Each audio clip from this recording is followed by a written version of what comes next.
$656,744.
See, Switzerland did something they haven't done since 1939.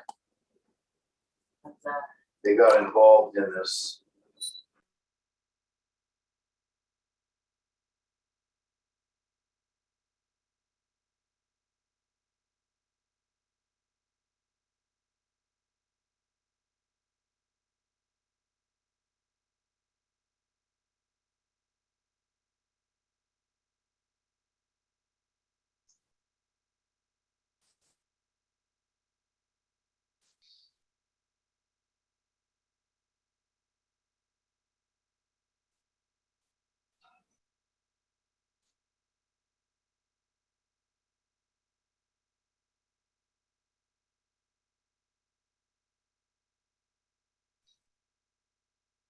All right, everyone, let's call this meeting to order. I want to welcome everyone here to the Sunnyside City Council regular meeting for February 28, 2022. My apologies for this being held on Zoom only, but there were circumstances beyond our control and it was deemed best to just go completely via Zoom. There's been an order issued for the city of Sunnyside to shelter in place, to remain indoors as there is a chemical fire burning south of town. And then a transformer went out on the north side of town, affecting the Law and Justice Center where we normally hold our meetings. So thank you for your patience and your understanding as we've had to make some real quick executive decisions on how to go about this. First item of business is our roll call, and I'd like to ask our city clerk if she would please go down the list for our roll call this evening. Mayor Versa, I am here. Deputy Mayor Restucci, Here. Councilor Beeler, Here. Councilor Farmer, Here. Councilor Ripley, here, Councilor Hicks, Here. Councilor Hart, Here. Intern City Manager Alba, Here. City Clerk Renteria, I am here. Intern Finance and Administrative Services Director Horner, Here. Fire Chief Anderson, Excused. Police Chief Escalera, Excused. Public Works Director Fisher, Yeah, I'm here.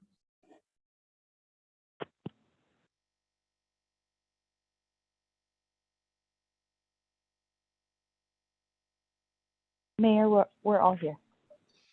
Thank you very much, and glad everyone could make it this evening. First item of business, invocation. We do have a pastor, Pastor Joel Shears, who has been scheduled to do the invocation this evening. So in light of all of the excitement in Sunnyside and most of it not good today, I think it is entirely fitting that we open with an invocation this evening. And so Pastor Joel, please go ahead. Amen. All right, thank you, Dean. Let's turn to God in prayer. God Almighty, we pause at the beginning of this meeting to invoke your presence and to ask for your blessing. God, this evening we come before you and we thank you for the grace that you do provide. We thank you for Sunnyside, for its people. We thank you for our civil servants, our police, our firemen, our community leaders, and our city council gathered on Zoom this evening. God, as we think about the fire that is still burning, we pray for our firemen. We pray for the first responders who are there. We pray for those who have been affected by this fire, those who have been perhaps injured or put into harm's way in any way. And so, Lord, we lift them up to your providence and your care at this time. God, for this city council, as it works through its agenda, we ask that you would give them sharp minds and good hearts in ways that would benefit the citizens of Sunnyside, even in these unique circumstances this evening. Father, we pray for our broader country and we pray for our world. And tonight, as we think about the war taking place in Eastern Europe, we pray for the citizens of Ukraine and the hardship and horrors that they are going through at this time. And so, God, for those who are assembled tonight for this meeting, we ask for your gracious favor. In Jesus' name, amen. Amen. Thank you, Pastor. Amen. All right. Public comments. I know there were a number of citizens who were planning on being in person at tonight's meeting and offer some public comments, and we will allow that at this time. Madam City Manager, has anybody sent in a request to give public comment? I see she stepped away from her computer, so we can get back to her in a moment. I don't know specifically who is here for public comment and who is here for the meeting. Normally for a Zoom meeting, we ask that you give information first, obviously because of the special circumstances of tonight's meeting that wasn't possible for you to notify the city manager or myself prior. But I'm going to ask that we give each person a turn, and please stay within your 3 minutes. It is not necessarily customary for city council members to comment on public comments. We may refer it to staff to research for future presentation at a council meeting. And we ask that you please limit your comments to 3 minutes. And let's see here. I see a few people who I'm not sure. I see David Swales here. David, are you here for public comment?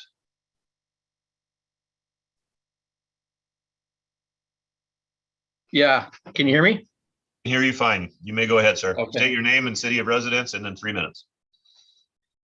David Swales. I actually live in Grandview, but my business is here in Sunnyside, Valley Auto Parts, 201 North 6th Street. And my main purpose to be here today is just voice my concern with what's going on with the city of Sunnyside. So many drive-by shootings. I feel like I'm down here at ground zero, and I just want to voice my concern about what's going on. And it just seems to be getting worse. And I'd like to know what the city's got planned going forward to try to alleviate the problems that we've got going on. I've got homeless people and drug addicts and prostitutes around my business 24/7, and I don't feel safe coming to work anymore, quite honestly, and my employees don't either. And we've got shootings going on just down the street. I've got guys sitting on my sidewalk against my building masturbating, and things are just completely out of control. Thank you, sir. And then I see Jason Rains. Mr. Rains, are you here for public comment?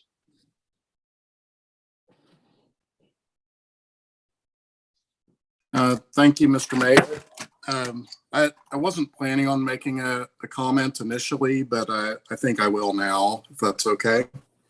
Correctly. All right, thank you. My name's Jason Rains. I am a resident of the city of Sunnyside. I would like to echo the comment from Mr. Swales about the violence in our city and specifically the number of shootings. I believe there have been 5 or more shooting incidents in the last 10 days in the city of Sunnyside, including in our downtown core, which is a place that I would like to see families be able to go and spend time together. I'm very concerned about the impact on our community and what it is doing to our businesses and the efforts to revitalize downtown. I'm interested to hear what the city police are doing in response to this and what the public might be able to do to help out with the situation. Thank you. Thank you, Mr. Rains. I see another name here, Jorge. Are you here for public comment, sir?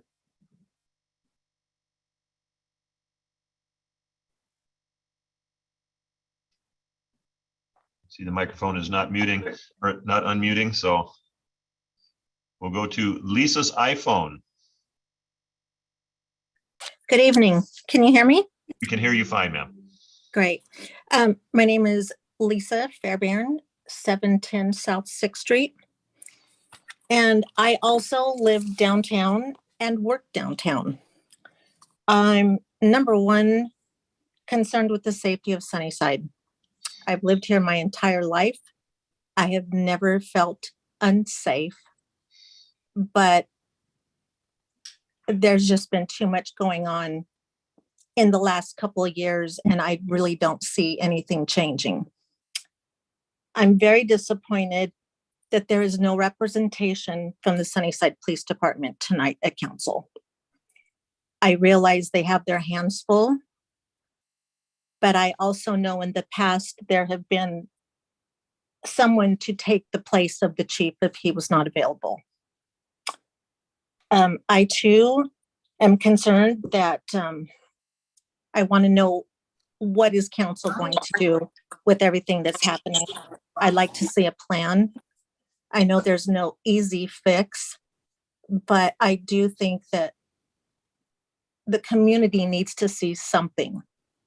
There's a lot on social media. Of course, you can't believe everything you read on that, but there's a lot of anger in our community and a lot of frustration.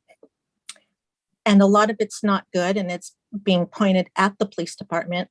I totally support the police department.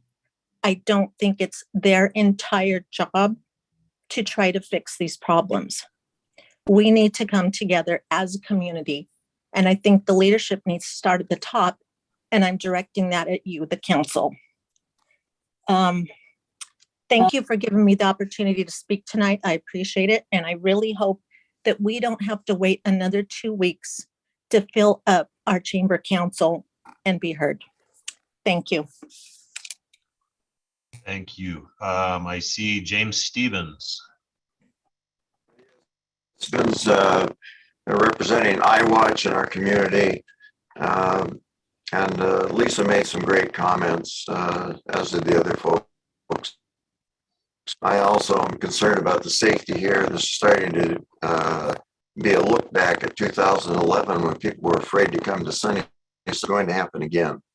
We talked about this before, as these folks with the loud mufflers are allowed to violate the ordinances, and nothing's done about it. And we know historically the information is replete and the studies are replete. Noise leads to violence, period, the end. And we're going to have dissonance in this community unless that happens. I'm not certain why that doesn't happen, but this is the council's job. Your job is to set policy. Love you folks. You're doing a great job just being anymore. This is on your back, believe me. And we can't say, well, the police are doing this and the city manager needs to. No, that's not true. Your job is to set together with a plan of some sort or another. And we want to support you, just as Lisa mentioned. We're here to support you. Have to get something moving. You're going to have to incorporate the community, much as she has explained. I'm incredibly disappointed Claire's not here tonight. We have a monumental number of shootings. In January of last year, we led the entire nation with homicides capita. Right now, I'm sure we lead the nation in drive-by shootings per capita. And I think we need to stop that trend immediately. So defund the police, we're not in favor of that. I know the governor has set down some mandates here and some laws that can't let it stand in our way. So how do we work and make this plan happen in spite of those laws? And we need to look at this heartily. And again, there's a lot of, as she said, this community is angry. They're upset about it. These things are happening 3 blocks from my door. And I got to tell you, hell, but something's going to happen here. There was another one shooting up in my neighborhood. My grand place at Blue Moon twice a day, and she's down there more than that. And I tell you, I'm incredibly disturbed by this, and I expect. So anyway, appreciate your time as council people, but we're going to have to change. We're going to have to march to a different tune immediately. Again, I say these things with all respect to our council. Thank you, sir. I see another name on here, Sandra Lindy. Were you wanting to say something?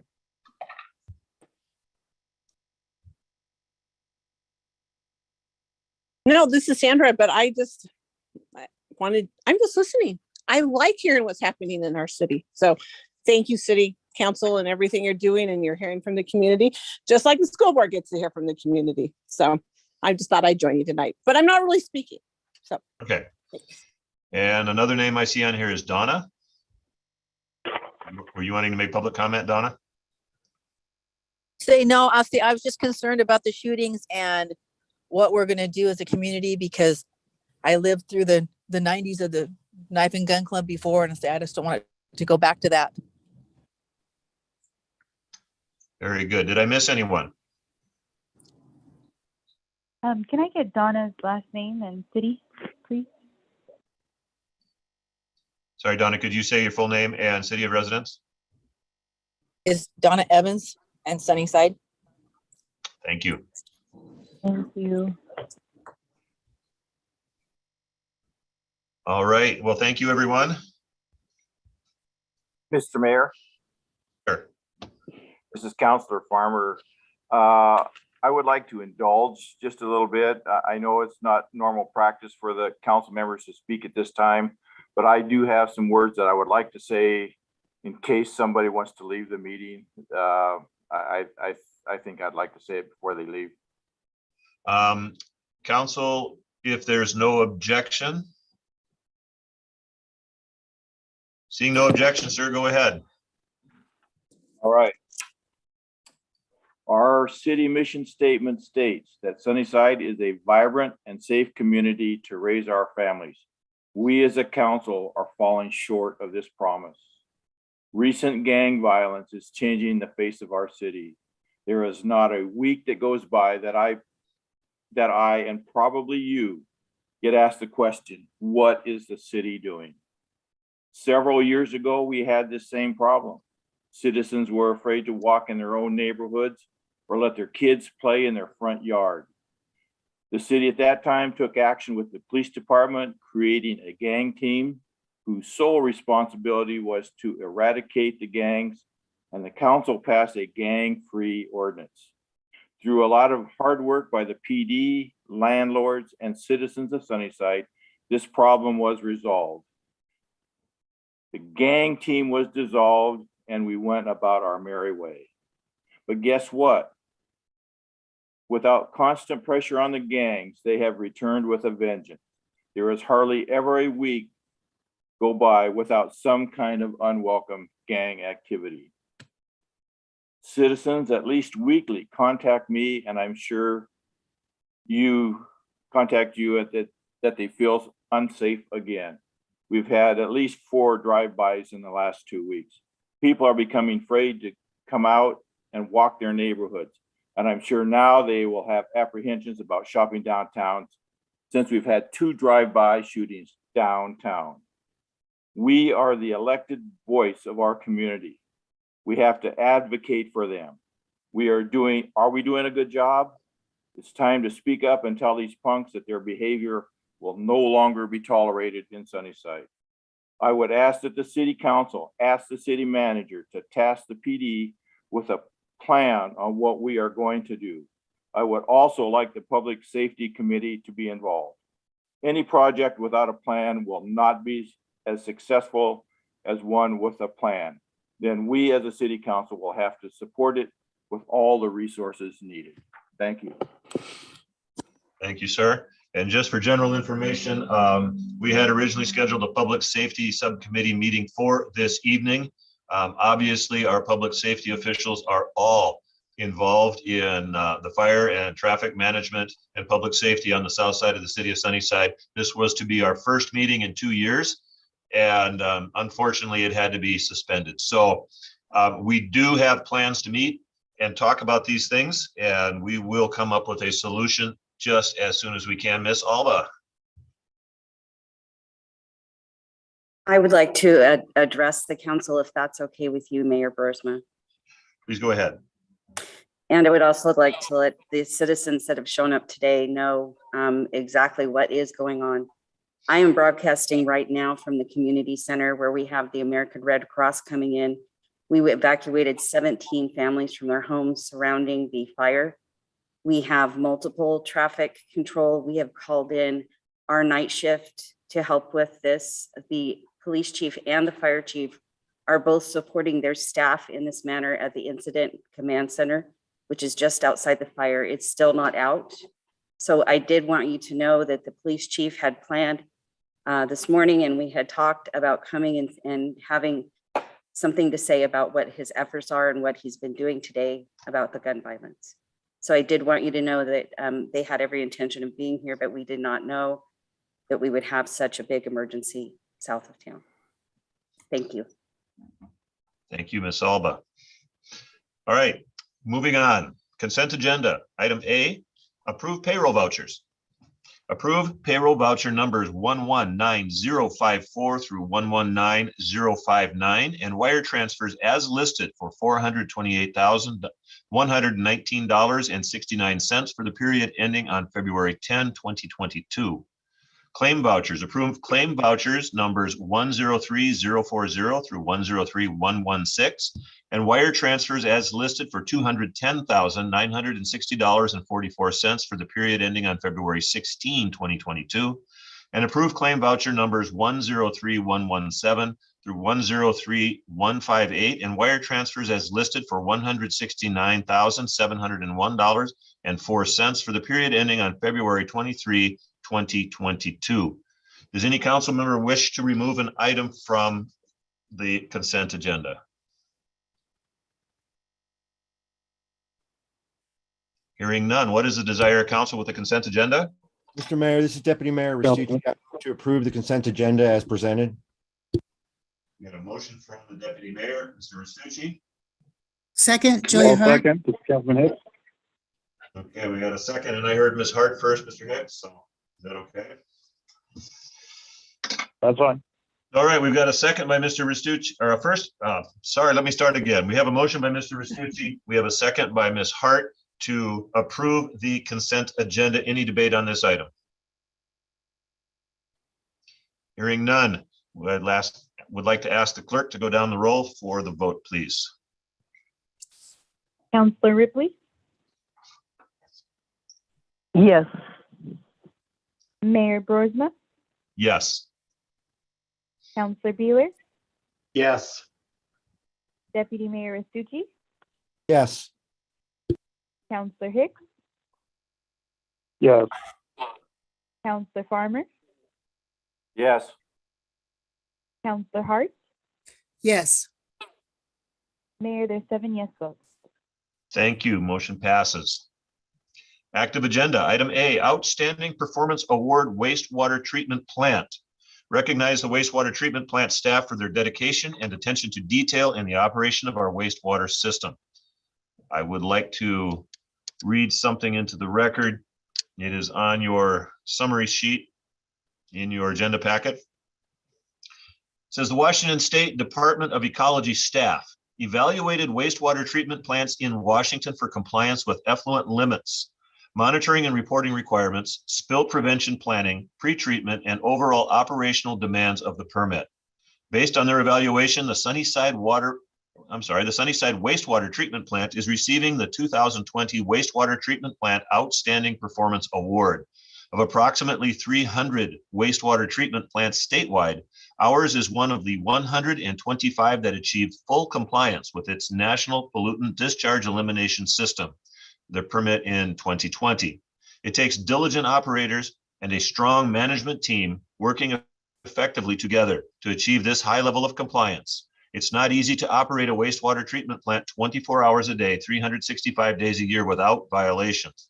This level of excellence is a credit to the dedicated operators and leadership who are responsible for running this award-winning plant. I want to offer my congratulations to those involved in our wastewater treatment plant for achieving this. I think this is a worthy award. It is something that we as a city can be very proud of, especially in a time of extreme climate sensitivity. We have done an excellent job with our wastewater treatment in the city of Sunnyside. So congratulations. And do we have a representative of the wastewater treatment crew on the call, or do we not? Actually, the wastewater treatment crew and all of Public Works came to the community center this afternoon and made sandwiches for our firefighters and police officers that are protecting us from basically the fire. So they mobilized and got water bottles and ice and made sandwiches. They had a whole crew in here making sandwiches. So we let them go home and told them that we would still recognize them in the meeting. Perfect. And what Miss Alba has said is extremely true. She called me, and I want to say in less than 5 minutes after her call, I was at the community center and tables were already set up with chairs around them. An operations center was set up. Somebody had gone out to get ice, and a pallet of water was delivered and was stacked inside the community center. And I came ready to work, and there was no work for me to do. I stepped in and moved a little bit of water just so I could feel like I was doing something. Guys, our staff, our city crew is an amazing bunch of people, and they are to be commended for their activities this evening as well. It was something to be proud of, I can tell you that. All right, continue on. City Safety Plan Projects. Provide direction on which projects to submit for funding. Madam City Manager. And I'm going to turn this over to the content expert, Shane Fisher, to report on. Thank you, Madam City Manager. Can everybody hear me okay? Yes. I'm in my new office with, I had to reset everything up, so I wasn't sure if I had complete connectivity. So, okay, so this agenda item really stems off of the city safety plan. Of course, in February of last year, City Council, we signed an executive task in order to execute a task order with HLA. So we went through a planning process. You can see in your agenda cover here, went through a planning process, which really we went through a preliminary investigation, looked at all the collision data, did some project scoring and ranking, which we did as a group, and then looked at local road safety plan development, and then the WashDOT 2022 city safety program application. So basically we had team meetings where we sat down, we looked at all the crash data, we looked at the areas in town that we were, it's really, this is all very data driven. This wasn't anything that myself or Elizabeth or Commander Glosson or anybody like that had decided these were, areas we wanted to see. We basically created these projects based on the data that was given to us. And so We looked at crash maps, looked at fatal and serious injury reports, and then created a point system and prioritized the projects in a scoring system that would basically take the most serious, which obviously is the fatalities, as you know, as obviously is our top priority, and then serious injuries below that. And we actually got down to a point where it was even near misses, even people that had close calls with vehicles, pedestrian versus vehicle or bicycle versus vehicle.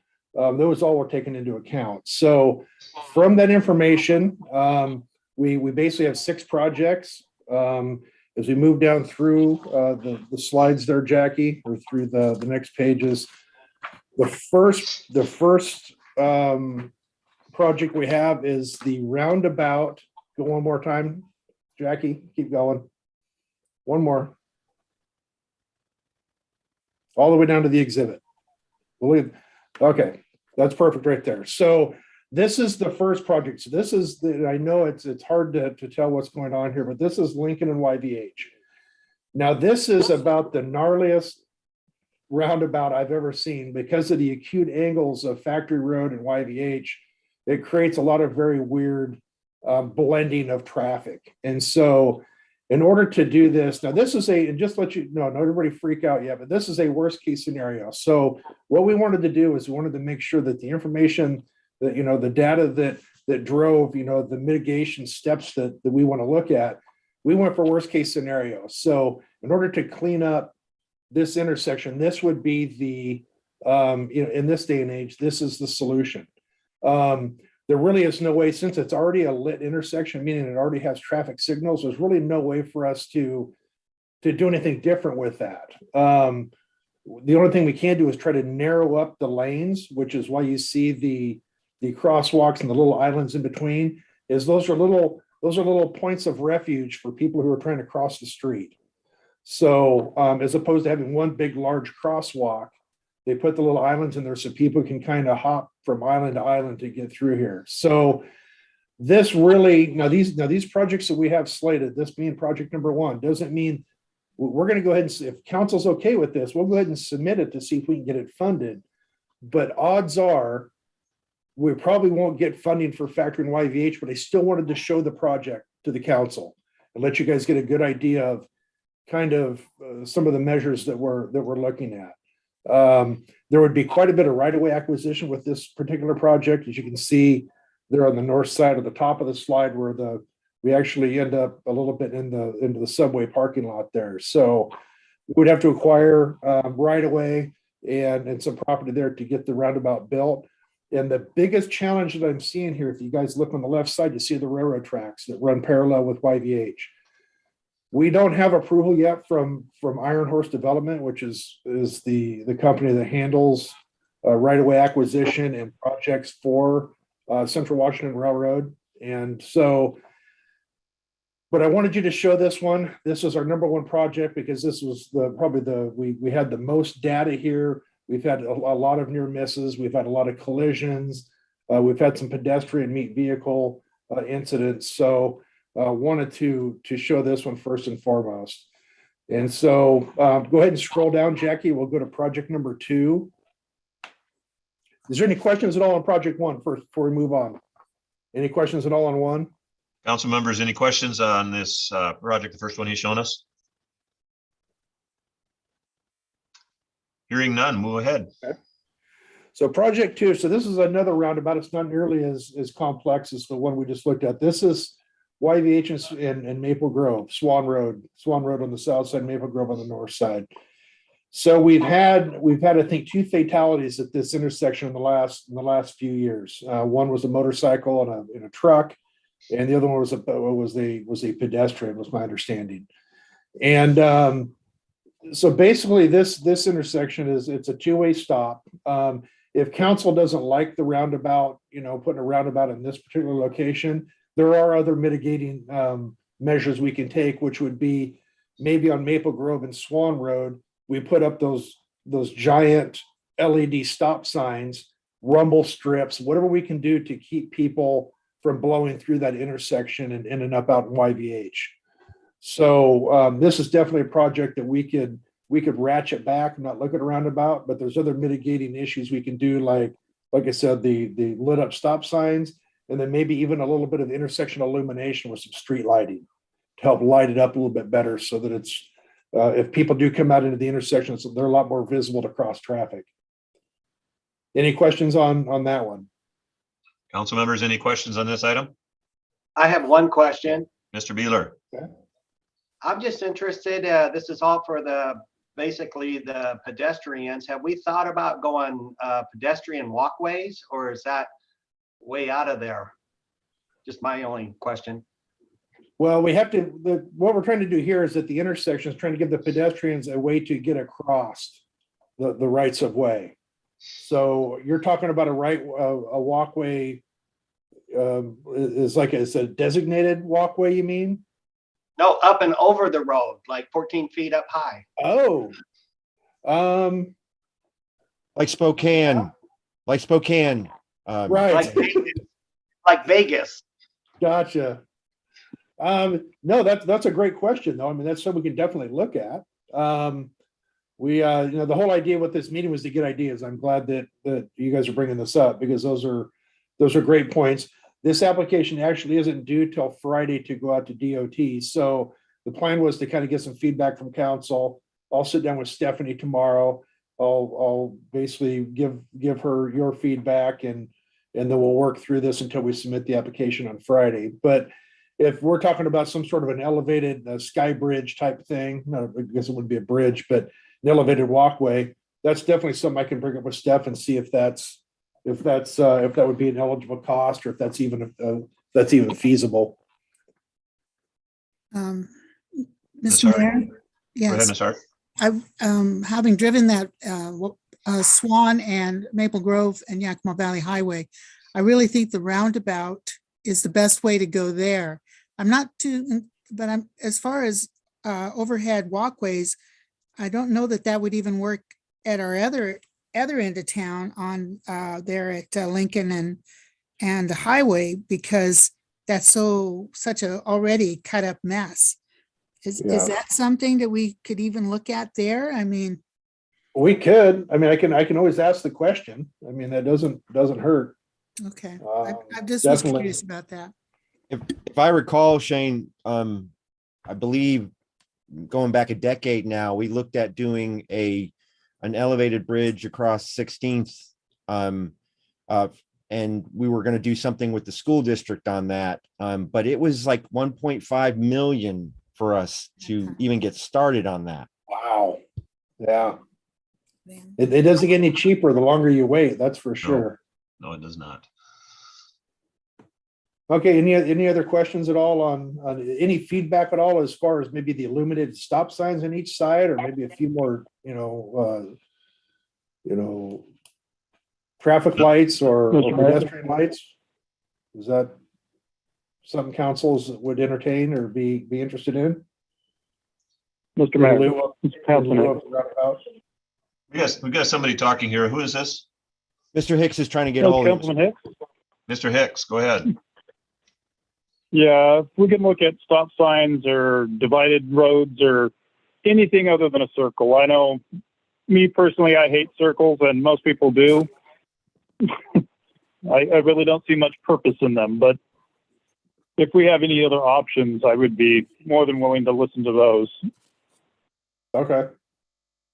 And that's interesting, Mr. Hicks, because I was going to go the exact opposite and say that I have found that, as one who has to, number one, drive that intersection almost every day, and I know you do as well, and then also deal with the triple circles there in Union Gap. I found those to be incredibly helpful. I can definitely get through there a lot quicker than I could with the lights. And as a state transportation commissioner, Mr. Mayor, I can tell you that roundabouts are being put in everywhere in the state. They've been proven safety-wise to be safer and mitigate traffic congestion and things of that nature better than any stop sign or stoplight. Mr. Mayor, this is Councilor Farmer. Mr. Farmer. I'm going to vote with Councilor Hicks. I don't like them. And you talked about the Union Gap one. Have you ever seen a semi go through those with a trailer on them? Yes, I have. If we're gonna have roundabouts, we're gonna have to allow for some extra room, because half of those trailers go on over the center part. I would do anything not to have a roundabout. Well, I can inform you, Mr. Farmer, that those center parts are designed to have trucks, trailers run over them. That's part of their design plan. But I do understand other people's frustration with them. I hear about that all the time. So further questions for Mr. Fisher on this? All right, Mr. Fisher, carry on. Let's go ahead and scroll down, Jackie, to the next exhibit.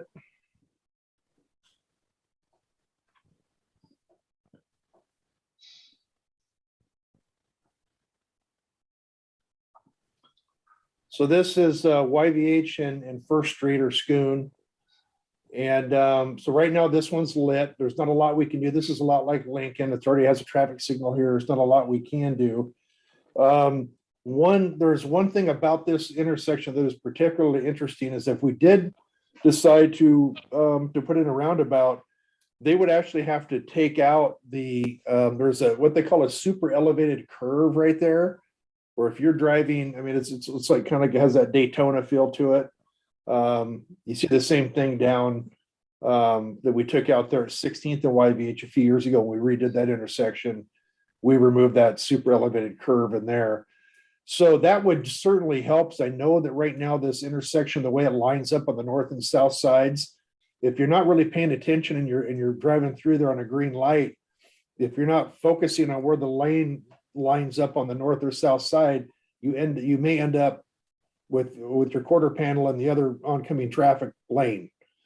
And so and then part of that is because the north side of the road is higher than the south side of the road. So if you're driving northbound on First Street and you're coming to the intersection, you cannot see the lanes of travel on the north side of the intersection. So if they were to put this roundabout in there, they would take all that super elevated out there, they would flatten the intersection out, and the roundabout would go in. Now, basically, we've had some incidents here. This was another one that was data driven.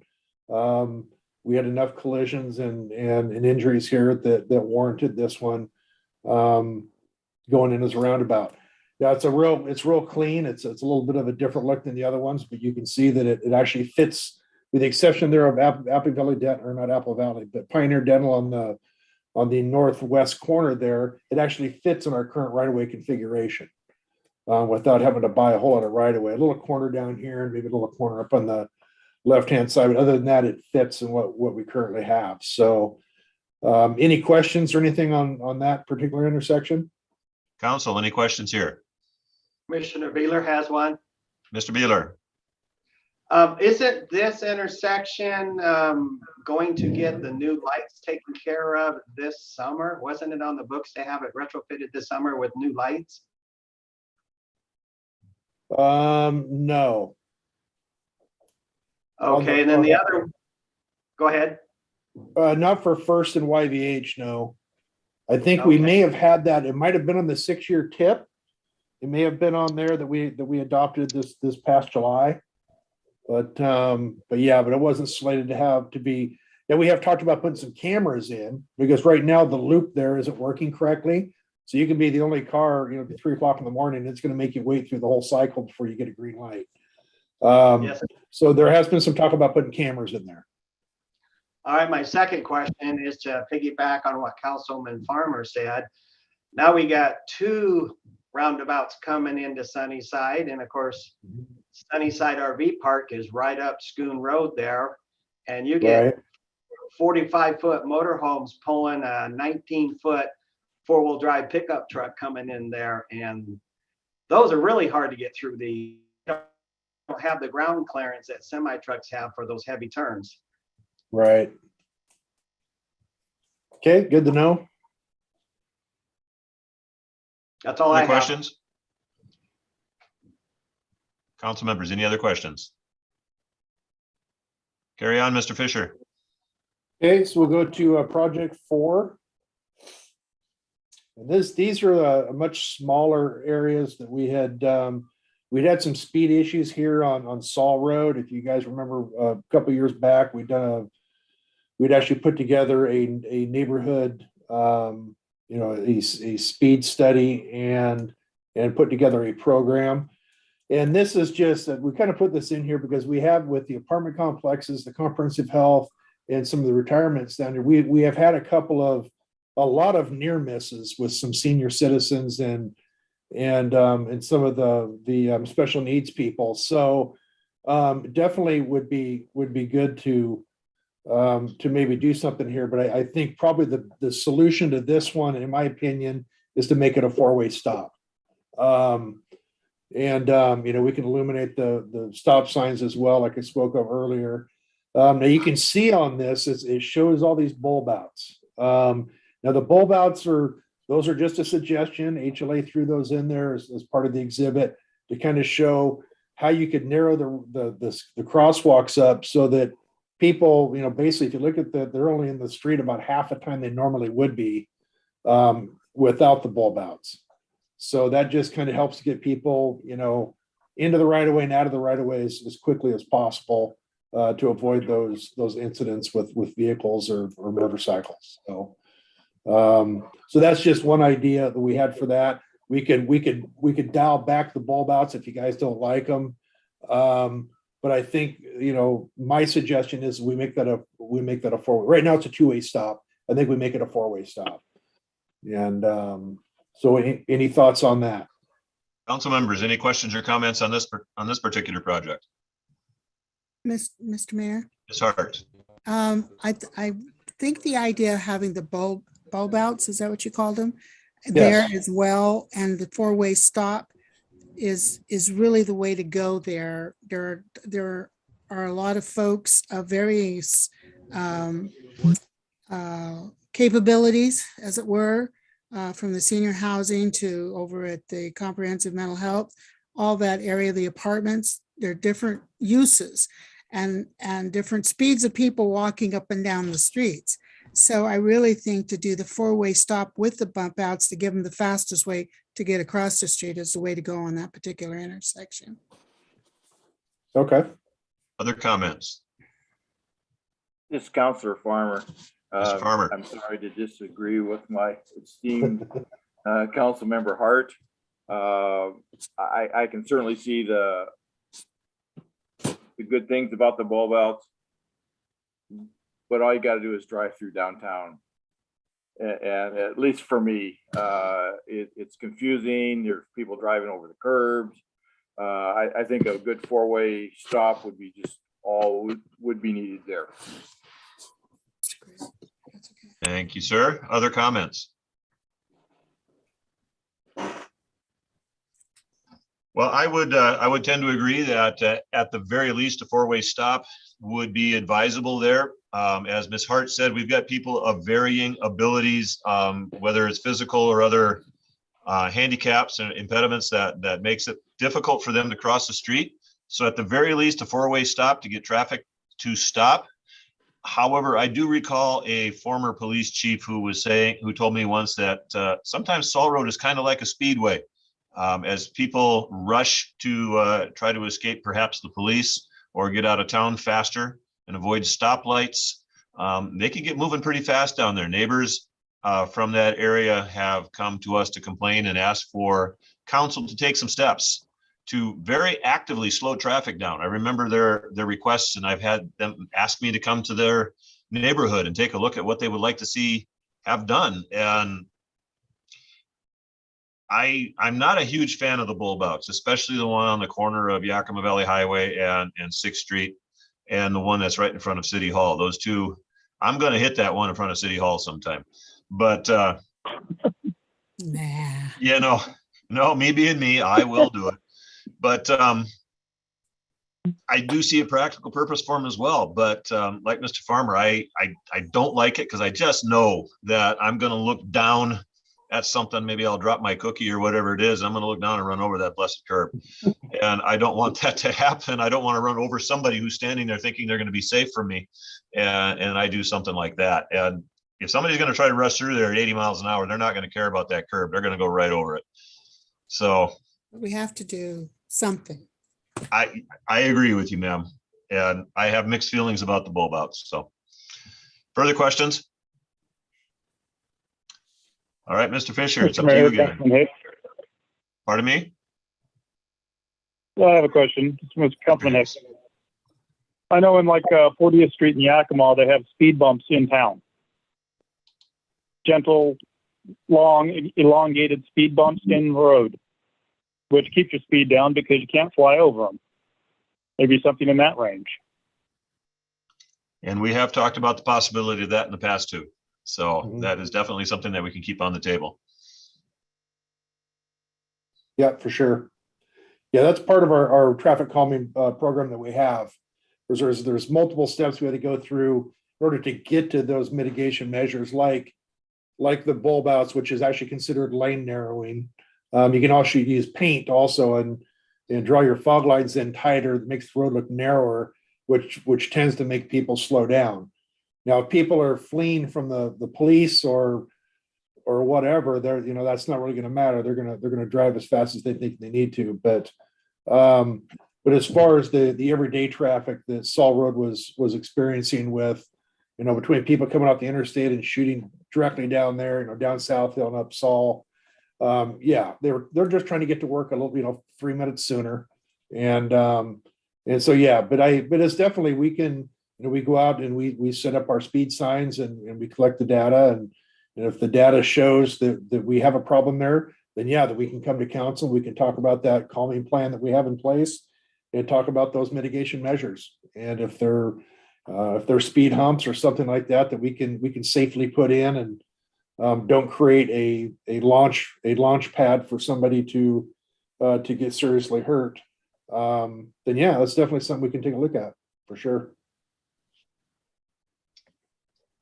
Very good. And I see you've got one more.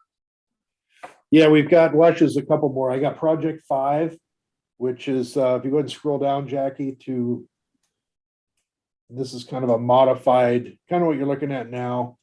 It's a little bit modified, but this is on Sunnyside, Mapton, and South Street. We've had some people try to cross there and with a couple people get hit. And I think the biggest problem with this area, in my opinion, is illumination. I think we need the only street light we have is a little bit farther to the west. And then I think we have one down on the other side of Penn Avenue. And the next one's not up until Ida Bell Lane. And so there's a little bit of a dark patch right there. So I think a couple street lights and maybe even making some bigger stop signs or doing some illumination for that would certainly help that. But then again, this also has little bulb outs that stick out, which is something that comes from our traffic calming plan. So we went and put these on here just to let you guys know what it would look like.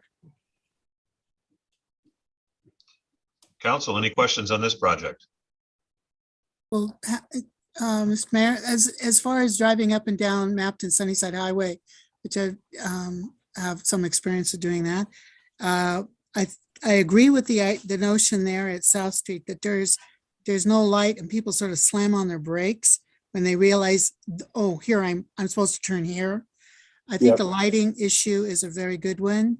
And I wouldn't think that it would be too much of a problem. Maybe even put a stop sign in there to kind of slow people a little bit more. They're coming off of Mapton Sunnyside Highway at 55 going down to 35, but they haven't quite made 25 yet. Right. And, so something that could slow them down there, it might be useful. Definitely lights, definitely some sort of lighting situation. Okay. Other questions?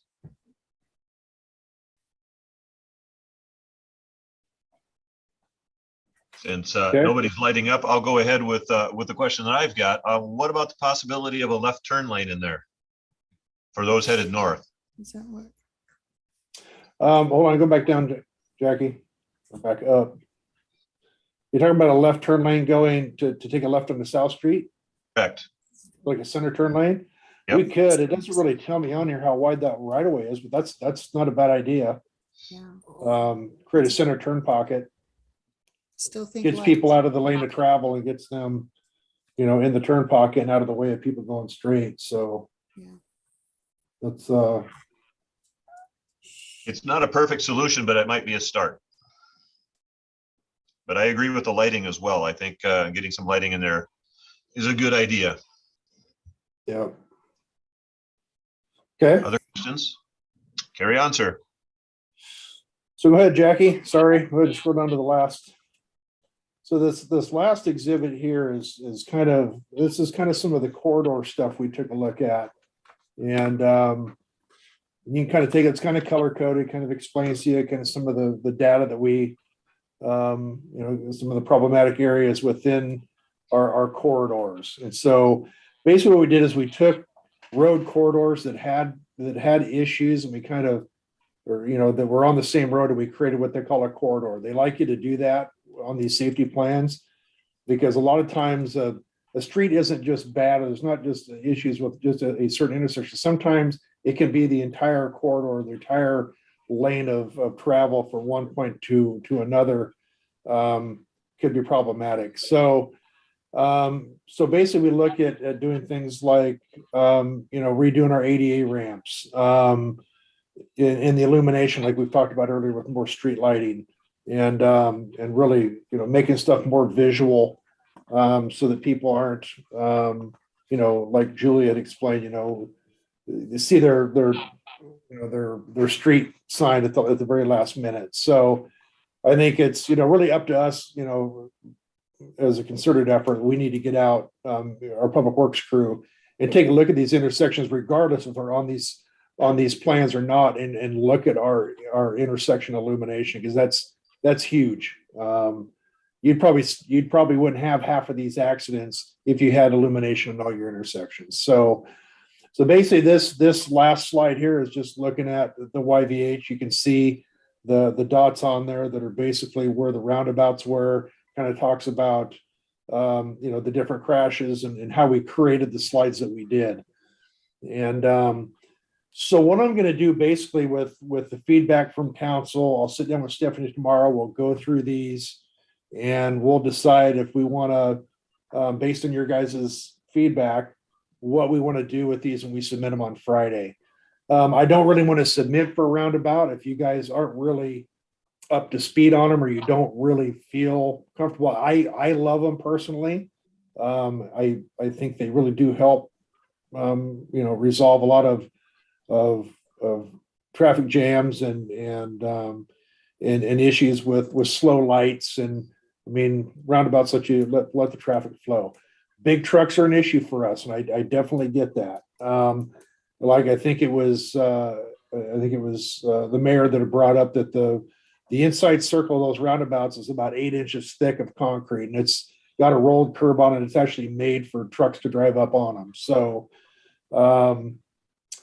anyway, so with that, I think the direction I'm looking for from council right now, I think the biggest question that I need to get feedback on is, do you guys like roundabouts or do you not? That's the question of the night.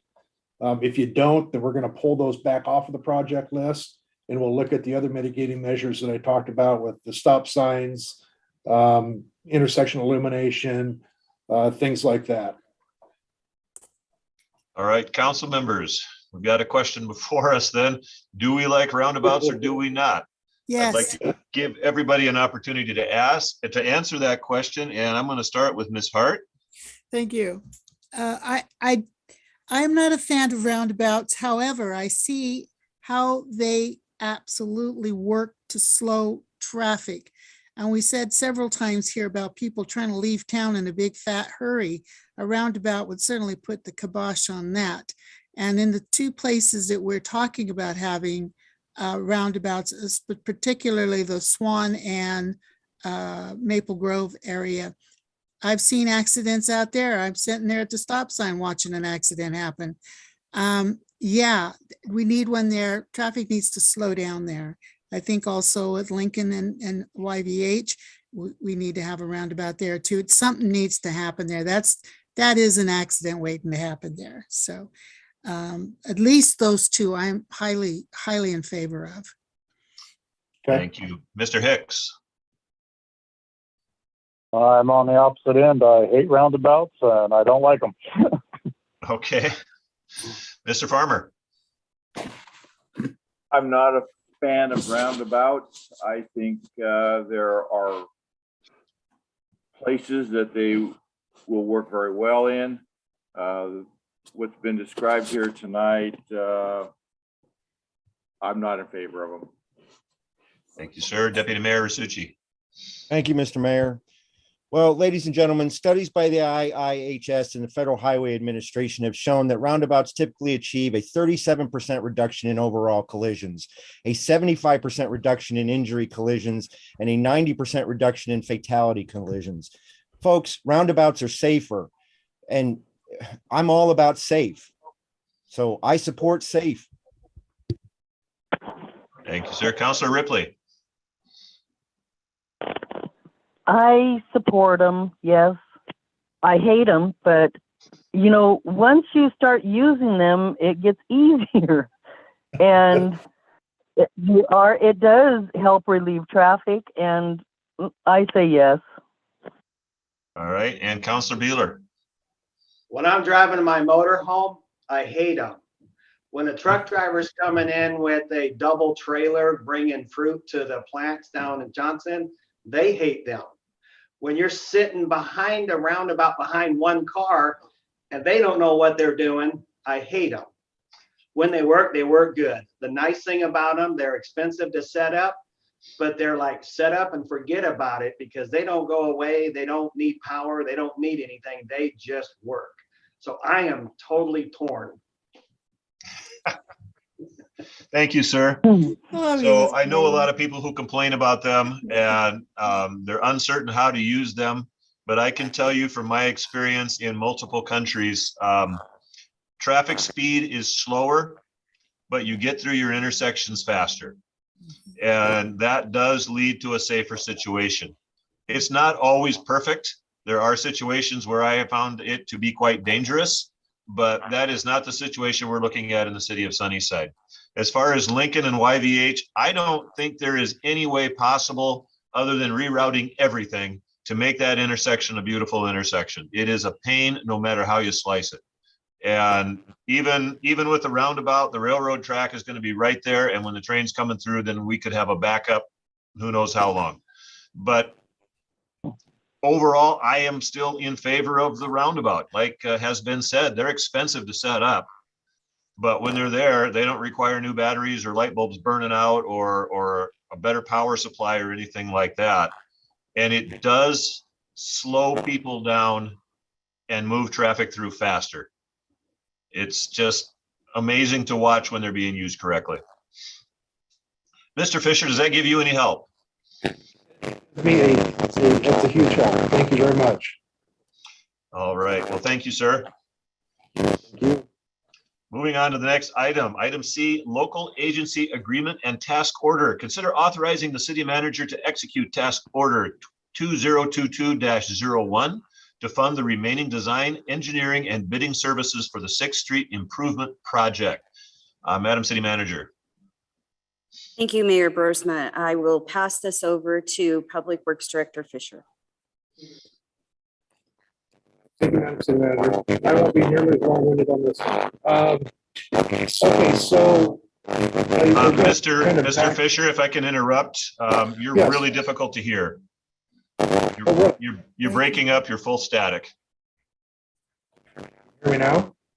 No.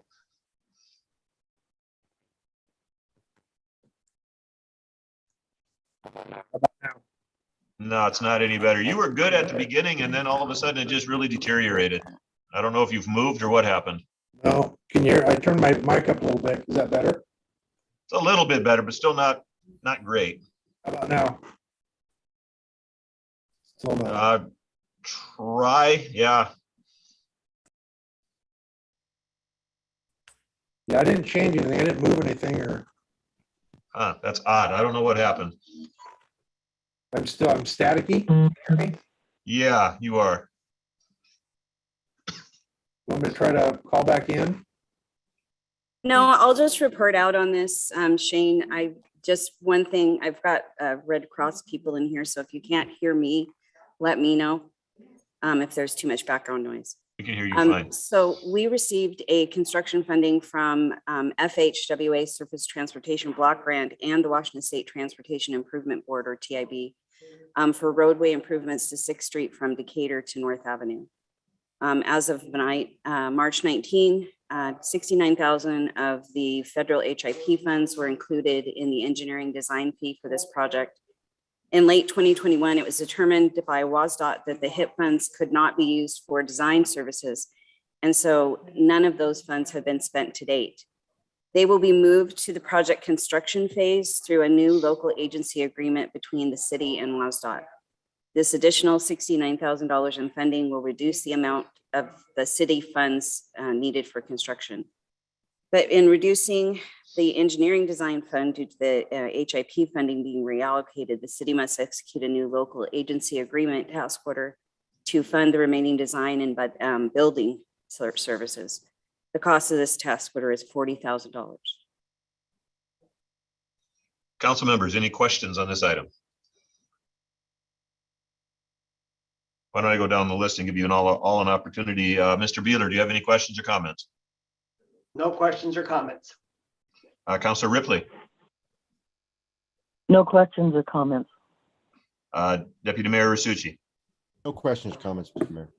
Councilor Farmer, No questions. Councilor Hicks, No questions. Councilor Hart, I'm just trying to determine where are we getting the $40,000? Did you say, Ms. Alba? So we will take that out of the street fund, I believe. Oh, okay, okay. You probably said that, but I didn't catch it, so thank you. I too have no questions or comments. What is the desire of council on this? Move to approve. Counselor Beeler, second. All right, we have a motion by Councilor Hart, second by Councilor Beeler to approve this, to authorize the city manager to execute task order 2022-01 to fund the remaining design, engineering, and bidding services for the 6th Street Improvement Project. Is there any debate on this item? Hearing none, I'd like to ask the city clerk to go ahead with the roll call vote.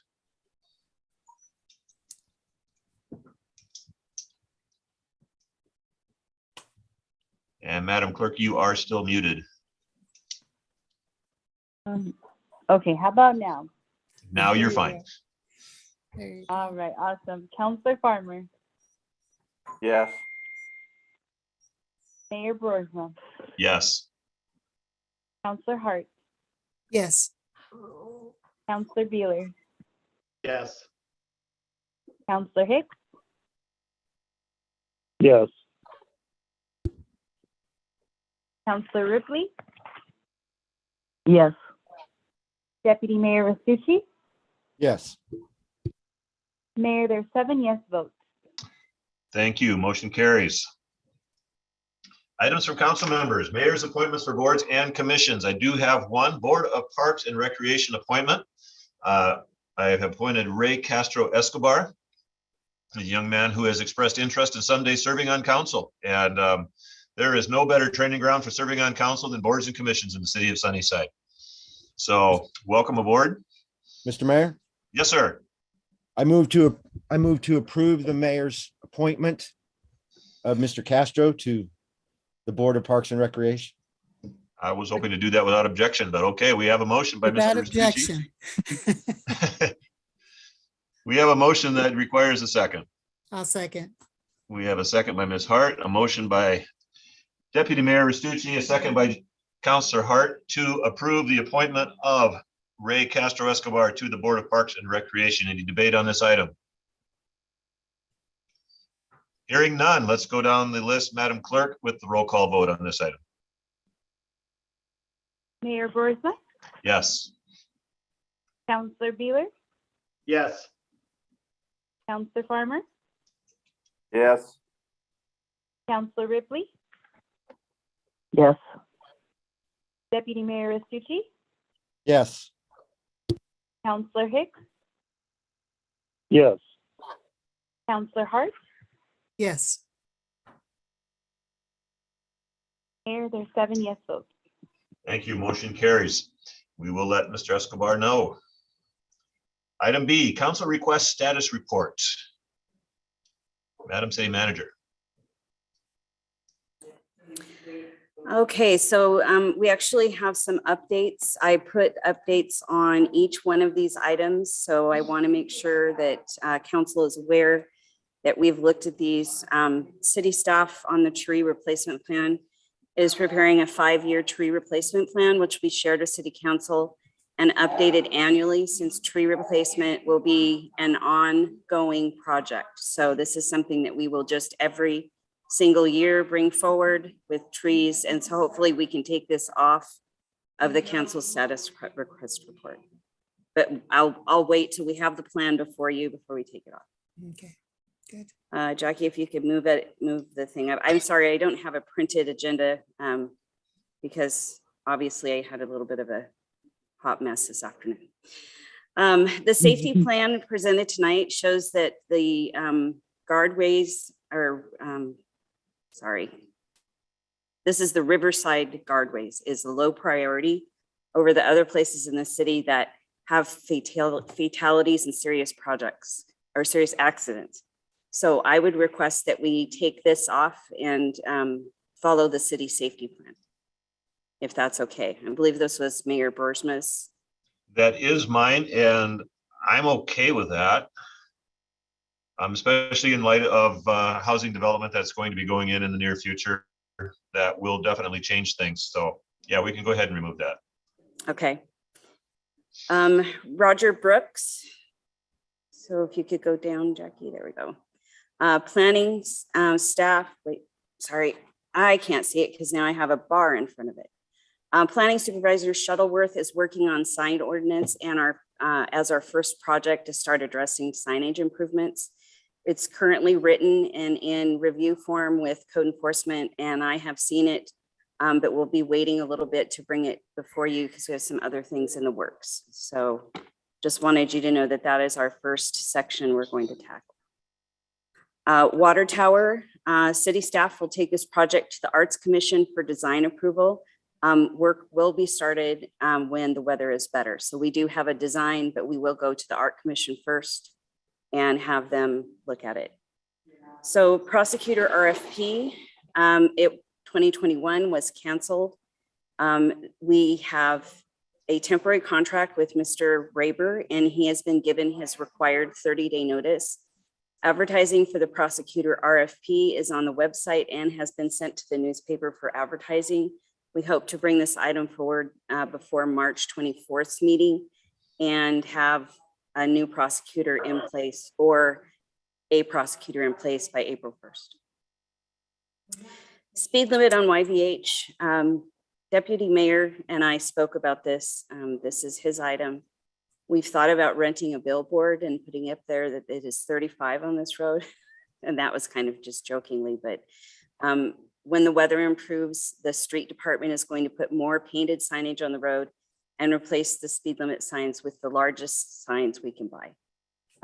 I've actually been on that road making it an attempt to drive and paying attention to what the speed people are going, and they're going 20 and then they're going 35 on North Avenue. So I just don't understand it. So Reverse. it's kind of backwards. So if there's anything else council would like on this report, we're happy to put it on. Council members, is there anything you'd like to add to the council request status report? And Mr. Mayor, I'd like to add, I want to say, let's call it the city IT services. Let's add city IT services to the council request status report. That's a good idea. Very good. You can add that, absolutely. Anyone else? Moving on to item C, other reports, announcements, and or questions by council. I'm going to go down the list, roll call, and give everybody an opportunity. We're going to start with Councillor Farmer.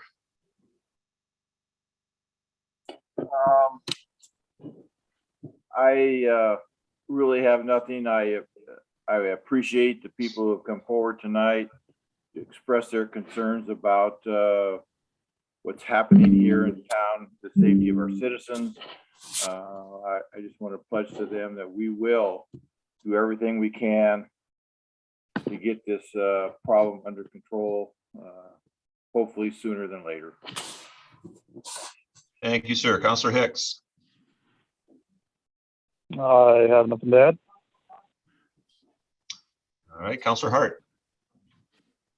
I want us to kind of just maybe not anything that I have to report, but certainly I think that we need to be reminded that during the past 2.5 years, with everybody being kind of holed ups, like tonight, shelter in place situation, and now with the opening up of the community, as it were, some of these folks who have been kind of laying low with their gang activity and their shooting and all of their temper raisings and all that stuff are really coming in out of the woodworks. I remember a police chief a few years ago, Mr. Wally Anderson, who said, just wait till some of these hooligans start driving. And I think that that's what we're seeing again. It goes in phases, and I think the police chief would agree with that. This goes in phases. We went through this, like you said, Mr. Farmer, several years ago. It was horrible. It's at that spot again. We've authorized the city police chief to get his crime unit going again. We just got to keep after it. I think, as Mr. Stevens said, the iWatch, we need to be doing block parties. We need to know who our neighbors are. And we have to be as cognizant of what's going on in our neighborhoods as the police are. And we have to report things that don't look normal. And I know that's sort of scary, but it's what we have to do.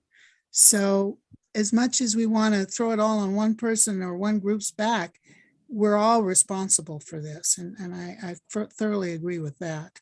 So anyway, the shootings are concerning. The gang graffiti is just as concerning, because it's the graffiti is indication of what's coming next, the shootings. So, and these are adults who are showing up at the Blue Moon. So what in the world is that all about? It's probably just jealousy or something. We don't know. But that's all I have to say on that. I'm on a box tonight. Sorry. Thank you. Deputy Mayor Restucci. Thank you, Mr. Mayor. I have to echo the sentiments of my colleagues. I want to thank former council members Rains and Stevens for coming to the meeting and sharing their concerns. I also would agree with Ms. Hart. This is a cycle thing. In January 2010, when I became mayor of the city, that first 3 months of my job as mayor, we had 16 shootings and a triple homicide. And we created the Public Safety Committee from that. And we authorized the gang suppression unit for the police department with that.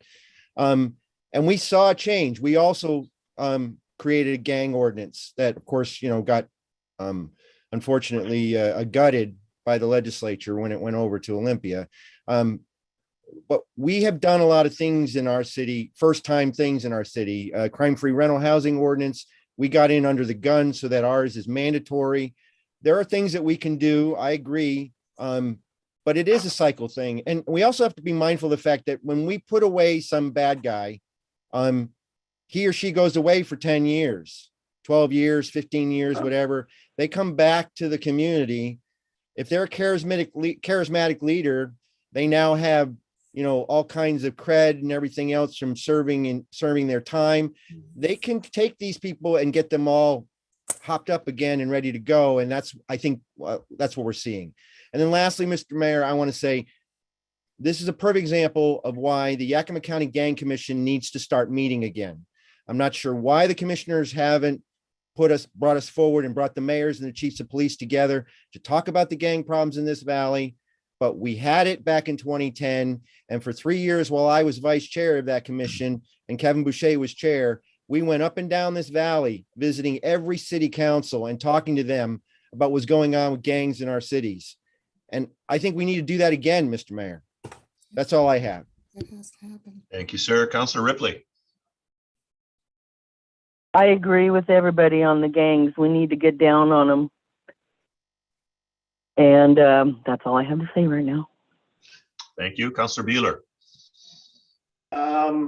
Well, we tried to have a municipal airport advisory board special meeting last month on the 15th. We just couldn't get a quorum. We had people out of town and couldn't do it. So I'm hoping we get rescheduled here soon. But that's all I have. Thank you, sir. And for my part, I agree with my colleagues. The shooting, the one this weekend at downtown in front of the Blue Moon, those types of things are completely unacceptable. This is not the kind of town that we want to live in or work in or visit. We don't want our families to come and have to risk shootings and witnessing or being a part of violence.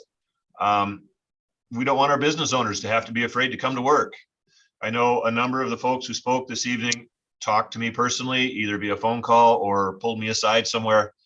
And I agree with them 100%. Their concerns are completely legitimate, and it is up to us to come up with a plan and present a plan and make that plan work in order to get this to come to an end. And it's going to take some effort, but we're going to have to do it. And we can use suggestions from our police department. They are the ones who are on the front lines and know what needs to be done. But it is up to council to approve a plan and make it happen. So we've got a job ahead of us, and we need to take it seriously. One of the incentives for me to get involved in council was 2010, 2011. The first time I ever visited a council meeting, and I stood up and I said I was tired of my children's schoolmates being shot at, and people their age, friends of theirs perhaps, being at risk of death for just being out, for being high schoolers. And we don't want to go back there again, and it has to stop, and it has to stop now. So I can't criticize what anybody said tonight. I support it wholeheartedly. We have to come up with a solution, and it's going to take all of us working together. So yeah, let's make it happen. Item D, upcoming council meetings. Madam City Manager.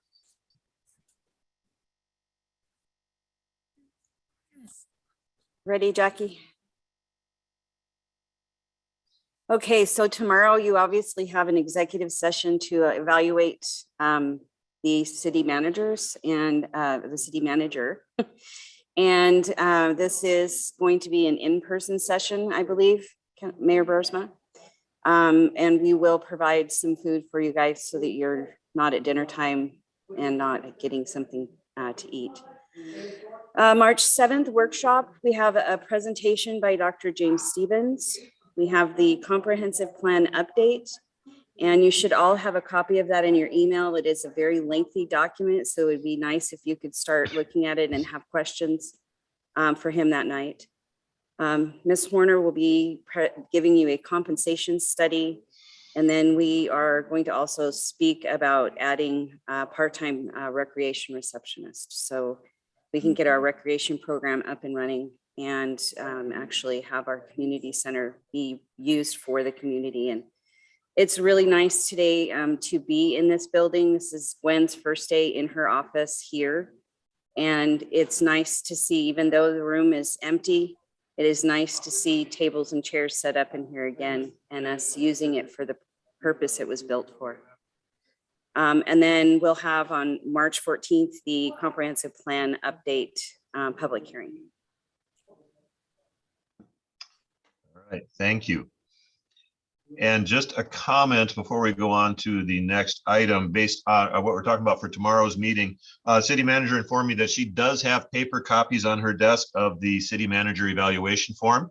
Mr. Stucci, at my request, emailed to each of the council members the evaluation form as well. I would like to ask that you do take some time on that. I was hoping that it would be able to get out over the weekend, but that didn't happen. So please, council members, read the instructions and fill that out to the best of your ability. There's a space after each section for comments. We will take some time to go through that. I know the original form says that it's going to be an hour meeting. I can guarantee it will be longer than an hour. I'm thinking that we're probably going to be there for 3 hours. And Mr. Restucci agrees with me. Thank you, sir. So yeah, plan on sitting down and being there for a while, and let's have some honest discussion. And also I will, hoping to be able to get it printed off, which I haven't been able to do yet, but hoping to bring the draft city manager contract as well for us to evaluate. So those are things that are on our agenda for tomorrow evening. And I do ask that you please come prepared. And that's at the city hall? It will be at the Lawn Justice Center. Okay. That's where it was noticed. And if everybody is there in person, I think we can go back into the conference room and meet in there. We have to start out in open session, I've been informed, and then we go into executive session. And so we can do that. But yeah, I think it works better in person when we can have an honest, frank discussion amongst ourselves. So be ready for that tomorrow evening, provided that the power is back on. We'll certainly hope that a transformer can be replaced quickly and we can be ready to go. If not, I'll let you know. Mr. Mayor, sir? Pacific Power informed us this evening the power's been restored. Perfect. I'm glad to hear that. All right. All right, items from city manager and department heads. Well, I believe Shane is signed off. He wanted to let me know that the only update he has is that they are started installing the skate park lighting today, and it should be done this week. So he wanted to give that, since his mic won't work, wanted to give you that update. We have had a rash of graffiti. It was graffitied again. And it's unfortunate. We think that the lighting will be helpful to that. Hopefully people will stay out of there if it's lit. So we'll see. And cameras? We've talked about, we have a camera system over there for the pool. Part of the issue is running cable. It's not really a high quality camera system. It's kind of one off the shelf that you buy at Costco. And it was more of a home one, but we did that the year that somebody rode their bicycle down the slide. So, and then we had a rash of very bad behavior at our pool. So we're not sure if we can get camera over there. It will take some conduit or something to get the camera, or we may have to do a remote, like a remote one, or I'm not sure. Okay. But we have had the pool broken into 2 weekends in a row. The first time they just kind of moved the gate aside and got in. They're not really doing any vandalism except just things that are very annoying to our parks department. Throwing picnic tables, benches inside the deep end of the pool, which makes it very difficult to get those heavy picnic tables out. So we've thought about maybe during the winter months, just taking the picnic tables and benches and storing them at our public works facility. But we're not quite sure what the solution is to that. And then as far as what's going on with the fire right now, just give you an update. They had 17 homes that were evacuated. Red Cross is here. No one has come to the community center from the community or from the evacuees. Honestly, my power at my house was out until 5 minutes ago, and that was my other motivation to broadcast from the community center because I didn't have internet at home. So the fire is being put out. It's dying down. They're hoping tonight to get the evacuees back in their homes. And if that's the case, then Red Cross will close up the community center and arm the alarm and lock it for us and leave. And I'm going to tell you guys a little story. The mayor knows this already, but last night, the shooting at the Blue Moon, my niece was there. And she was not only a witness to the altercation between the adults, but she was very close to being hit. And she is a former nurse, and she rendered first aid at the scene, which was quite amazing for my 26-year-old niece. But she's also very shook up, and quite honestly, today I was very shook up. This is really close to home for me. I want a solution for our city. I want a solution for these shootings. This one wasn't a drive-by. This was just an altercation by two individuals in a bar. And we need to get this under control. And I am dedicated to make sure that I'm a big part of the solution and that we can get maybe some community forums going and start taking ideas from our people and citizens to help. We've all got to band together. That's the only way it's going to happen. So with that, I am going to turn it over to Jameson and let her give a report. And then I see the police chief right in front of me. So if he has time, he might be able to sit here, but he looks pretty exhausted. So with that, go ahead, Jamie. I will keep it very brief.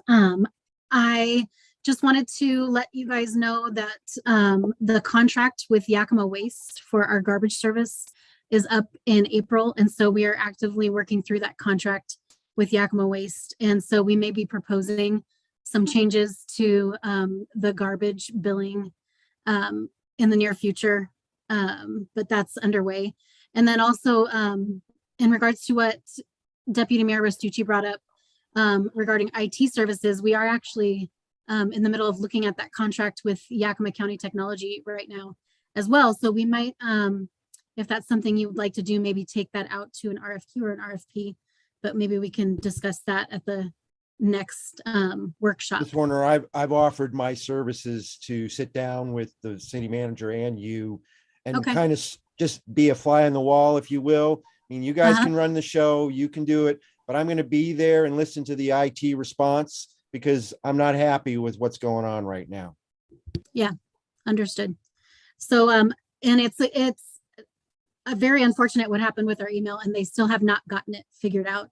And apparently we have people from Microsoft that are banging their own heads against the wall, trying to figure out what went on according to our IT service. So I'm not exactly sure, not being an IT professional myself, but I'm sure you know a lot more. I've actually troubleshot this with Microsoft all the way to the point that I could do it as a provider. And the CAS server is down. Exchange was never meant to touch the internet because it's not secure, because it has to talk to Active Directory behind the scenes. And so a proxy server has to be created in order for you to share the information from the internet through that proxy server, we call a CAS server, a client access server, into the server. If the Exchange server is operating, I'm not quite sure why they can't stand up another CAS server. That to me doesn't make a lot of sense. I do that for clients on a regular basis. Yeah, well, when they when they get the problem resolved, we'll absolutely make sure that you are in on hearing what the solution to that is and what the issues were. And then, like I say, we can talk more about potentially going out for bid for services if that's something that the council is interested in. And that is all I have today for tonight. All right, thank you. And it is true, in my opinion, if we've got subject matter experts on council who are willing to step up and help, by all means, we can take advantage of that. So, all right, so it seems the city manager has stepped away for a moment. She's got a lot on her plate right now. The next item of business that we have on our agenda is an executive session. RC 42-30 or .30.120 to discuss with legal counsel representing the agency matters relating to agency enforcement actions, or to discuss with legal counsel representing the agency litigation or potential litigation to which the agency, the governing body, or a member acting in an official capacity is or is likely to become a party when public knowledge regarding the discussion is likely to result in adverse legal or financial consequences to the agency. And RCW 42.30.120B to consider the selection of a site or the acquisition of real estate by lease or purchase when public knowledge regarding such consideration would cause a likelihood of increased price. So we will allow the city clerk to move non-participants into the waiting room.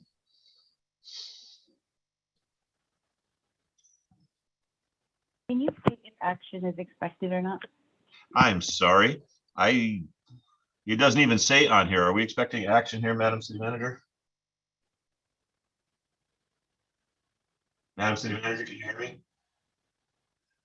I'm sorry, I was listening to the police chief. Totally understand. Did we decide if we're gonna be expecting action on this item tonight? There will be no action No tonight. action. I thought that's how I remembered, but I thought I'd better make sure. There will be no action. That's okay. All right. Alrighty, Mayor, you're back live.